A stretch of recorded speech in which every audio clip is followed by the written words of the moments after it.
Good morning, good afternoon, good evening. This is Lan from the hashtag Walk with Lan channel.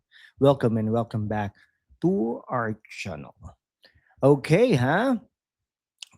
All right. So, our topic for today is all about a person who is 24 years old.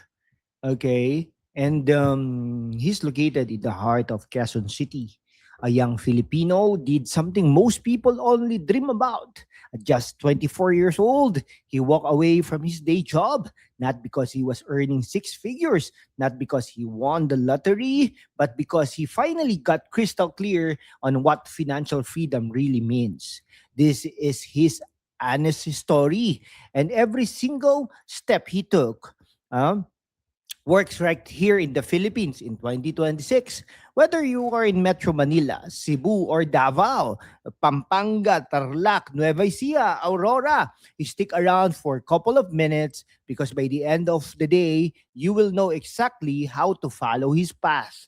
And you will even discover six powerful affiliate products on Shopee and Lazada that can kickstart your own scalable income today.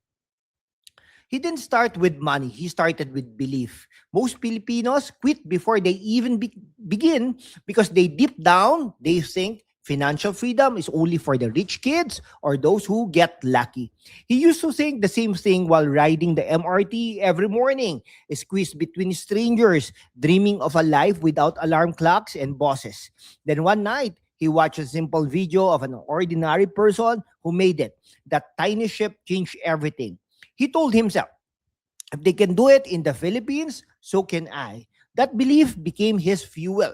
Without it, none of the sacrifices later would have been worth it.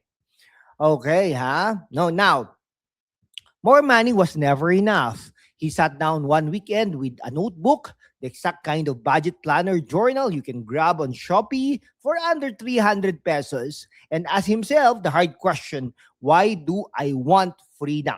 His answer was simple and powerful. I refuse to spend the next 40 years doing work I hate while my family waits for me to come home exhausted. That's why that why made every day, every late night, and every no to barkada gimmicks feel easy. When your reason is stronger than your excuses, quitting the 9 to 5 stops feeling scary. It starts feeling necessary. Okay, chapter 3. Calculating his exact freedom number. He stopped chasing vague millions and got brutally specific. He listed the simplest life he could happily live in Quezon City. Rent or house hack room, 8,000 to 12,000 pesos. Food, simple adobo, rice, market, veggies, 6,000 pesos. Transportation, jeepney plus occasional grab, 3,000 pesos. Utilities, internet, basic insurance, 5,000 pesos. Emergency buffer, 4,000 pesos. Total, around 30,000 to 35,000 per month. That was his freedom number, not 100,000. Okay, not a mansion, just enough to live with dignity and zero stress. Once he knew the exact target, the path became clear. Chapter 4, lowering expenses the hard but temporary way. He got ruthless for 18 months. He house hacked, renting out the extra room in his auntie's house in Quezon City for 5,000 pesos extra income while paying almost nothing himself. He kept his old reliable motorcycle instead of buying a new car. He cooked big batches of affordable Filipino meals instead of ordering Food Panda every night. He cut subscriptions, switched to generic load, and said goodbye to expensive coffee runs. It was uncomfortable. Friends teased him, but he kept reminding himself this pain is temporary, freedom is permanent. Those 18 months of discipline gave him the cash to invest in his future instead of burning it on lifestyle inflation.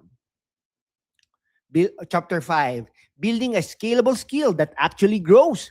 Side hustles that trade time for money only get you so far. He wanted something that could scale while he slept. So he chose Facebook affiliate marketing using Shopee and Lazada. He started posting about things he already loved and use, products that genuinely help people on the same journey. In just 1 month, he earned the Philippine equivalent of over 600,000 pesos by simply sharing honest reviews and affiliate links.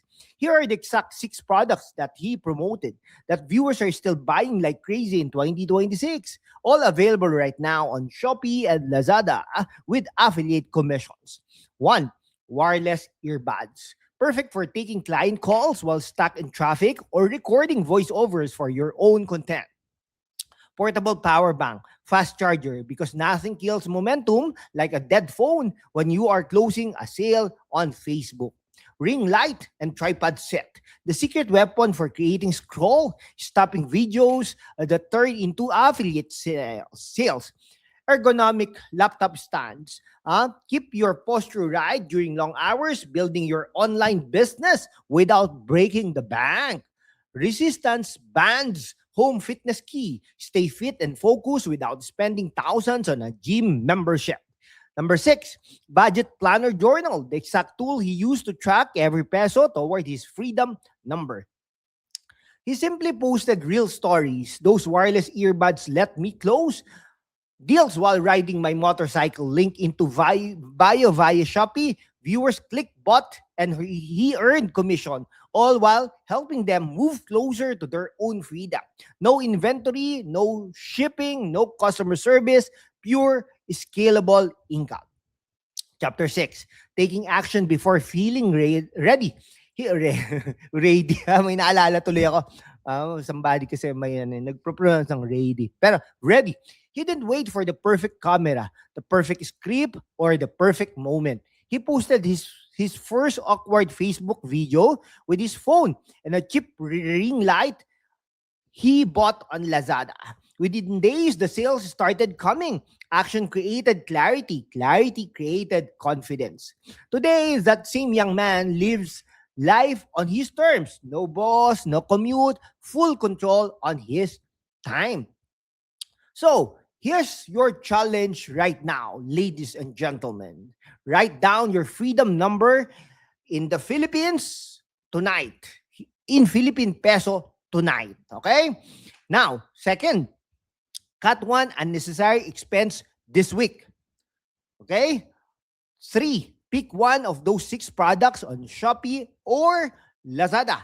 Buy it with your first affiliate commission in mind and start posting about it on Facebook this weekend. And of course, in YouTube. You don't need to feel ready. You only need to start moving. Financial freedom in the Philippines isn't a fantasy. It is a decision. He proved it at 24.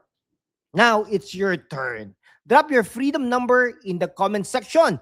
Smash that like button if this fired you up.